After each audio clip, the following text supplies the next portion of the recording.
Hi friends, ഇന്ന് ഈ video ഞാൻ സംസാരിക്കാൻ പോകുന്ന micro nutrient deficiency and metabolic health. അതായത് നമുക്കറിയാം മൈക്രോ ന്യൂട്രിയൻസ് എന്ന് പറഞ്ഞു കഴിഞ്ഞാൽ വൈറ്റമിൻസ്, മൈക്രോ എലമെൻറ്റ്സ്, അതായത് chromium, manganese, magnesium, selenium, zinc തുടങ്ങിയ എലമെൻറ്റ്സിനെ പറ്റിയാണ്. ഇത് ശരീരം നമുക്ക് ആവശ്യമുണ്ടോ, ഇത് കഴിക്കേണ്ടത് എങ്ങനെയാണ് എന്നതിനെപ്പറ്റി ഇവിടെ ഞാൻ സംസാരിക്കുന്നു. ഞാൻ doctor Thomas Joseph, consultant physician and diabetologist, Carmel medical centre, പാലം. പലപ്പോഴും നമുക്കറിയാം ഷുഗർ രോഗികൾ, പ്രമേഹ രോഗികൾ പണ്ട് നമ്മൾ മെറ്റ്ഫോമിൻ ഗുളിക കഴിക്കുന്നവർ നമ്മൾ ന്യൂറോബയൻ എന്ന് പറഞ്ഞ ഗുളിക കൊടുക്കുമായിരുന്നു. അപ്പോൾ ന്യൂറോബയൻ എന്ന് പറഞ്ഞാൽ വൈറ്റമിൻ B1 പിരിഡോക്സിനാണ്. അപ്പോൾ ഈ ഗുളിക നമുക്ക് മെറ്റ്ഫോമിൻ കഴിക്കുന്നവർക്ക് ഈ പിരിഡോക്സിൻ്റെ അളവ് കുറയും ബ്ലഡിൽ. അപ്പോൾ അത് ന്യൂറോപ്പതി, അതായത് നമുക്ക് കാലിന് മരപ്പ്, പോസ്റ്റൊക്കെ ഉണ്ടാക്കും. അപ്പോൾ നെർവിൻ്റെ, അത് മൈലിൻ ഷീത്ത്, നെർവ് കവറിങ്ങിനാണ് മൈലിൻ ഷീത്ത് എന്ന് പറയാം. അതിൻ്റെ ആ കവറിങ് പ്രോപ്പറായിട്ട് നിൽക്കാനും അത് ഉണ്ടാകാനും നമുക്ക് B1 ആവശ്യമുണ്ട്. അപ്പോൾ അതില്ലാത്ത മൂലം പലപ്പോഴും നമുക്കൊരു ടിംഗ്ലിംഗ് സെൻഷൻ, ബേണിംഗ് സെൻഷൻ, പുകച്ചിലൊക്കെ ഉണ്ടാകും, നമ്നെസ്സൊക്കെ ഉണ്ടാകും. അതുകൊണ്ട് നമ്മൾ മെറ്റ്ഫോമിൻ ഷുഗർ രോഗികൾക്ക് പൊതുവേ നമ്മൾ ഒരു മൾട്ടിവൈറ്റമിൻ അല്ല ന്യൂറോബയൻ കൊടുക്കാറുണ്ട്. അതിൻ്റെ അകത്ത് കുറച്ച്, അതായത് B1 ആണ് മെയിനായിട്ടുള്ളത്. ഇന്നിപ്പം ആൾക്കാർ നമുക്കറിയാം, ഒരു കാലത്തൊക്കെ വൈറ്റമിൻസ്, മൾട്ടിവൈറ്റമിൻസ് ആൾക്കാർ ഇങ്ങനെ സ്ഥിരമായിട്ട് കഴിക്കുക. അതിപ്പോഴും കഴിക്കാറുണ്ട്. അതിൻ്റെ ആവശ്യം എന്ന് മാത്രമാണ്. നമുക്കറിയാം എല്ലാ ദിവസവും മൾട്ടിവൈറ്റമിൻസ് നമുക്ക് ആവശ്യമില്ല. അതായത് നമ്മൾ ഓൾട്ടർനേറ്റ് ഡേ നമ്മൾ കഴിച്ചാൽ മതിയാവും. ഓൾട്ടർനേറ്റ് ഡേ, അതായത് നമ്മൾ ആഴ്ചയിൽ 2 അല്ലെങ്കിൽ 3 എന്ന അളവിൽ നമ്മൾ ഇത് കഴിച്ചാൽ മതിയാവും.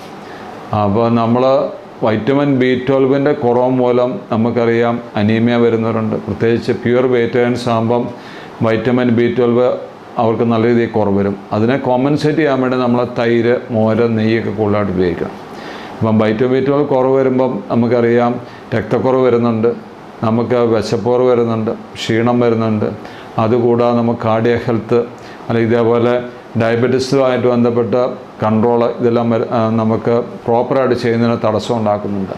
അതിൽ ഏറ്റവും പ്രധാനമായിട്ട് നമുക്ക് വേണ്ടത് വൈറ്റമിൻ D നമുക്ക് ആവശ്യമാണ്. വൈറ്റമിൻ D നമുക്കറിയാം, ഇപ്പോൾ എല്ലാവർക്കും അറിയാം, വൈറ്റമിൻ D സപ്ലിമെൻറ്റേഷൻ എല്ലാവരും തന്നെ അത് 6 മാസം കൂടുമ്പം 4 ഗുളിക കഴിക്കുന്നവരുണ്ട്, മാസമൊക്കെ പറഞ്ഞ് കഴിക്കുന്നവരുണ്ട്.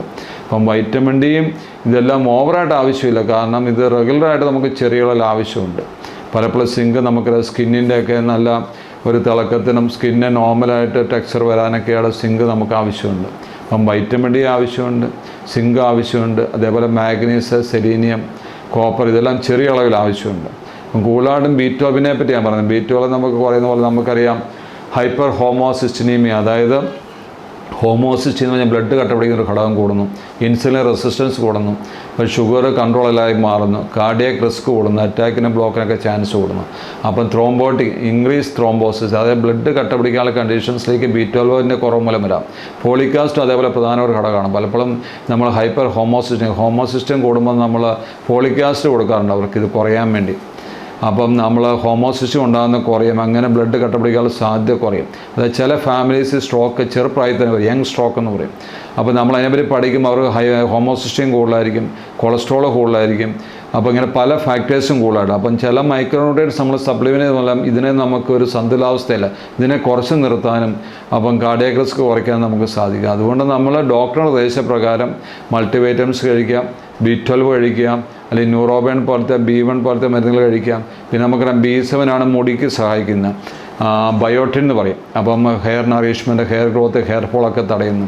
അപ്പോൾ അതും ആവശ്യമുണ്ട്. അതേപോലെ വൈറ്റമിൻ D ആണ് നമുക്ക് ഇന്ന് ഏറ്റവും കൂടുതൽ ആവശ്യമുള്ളത്. പണ്ട് നമുക്ക് ബോൺ ഹെൽത്തും മസിൽ ഹെൽത്തിനൊക്കെ വൈറ്റമിൻ D വേണം. കൂടാതെ നമുക്ക് ഡയബറ്റീസുകാർക്കും വൈറ്റമിൻ Dക്ക് നല്ല റോളാണ്. കൂടാതെ മെൻ്റൽ ഹെൽത്ത്, ഡിപ്രഷൻ പോലും വൈറ്റമിൻ Dയുടെ കുറവ് മൂലം വരുന്നുണ്ട്.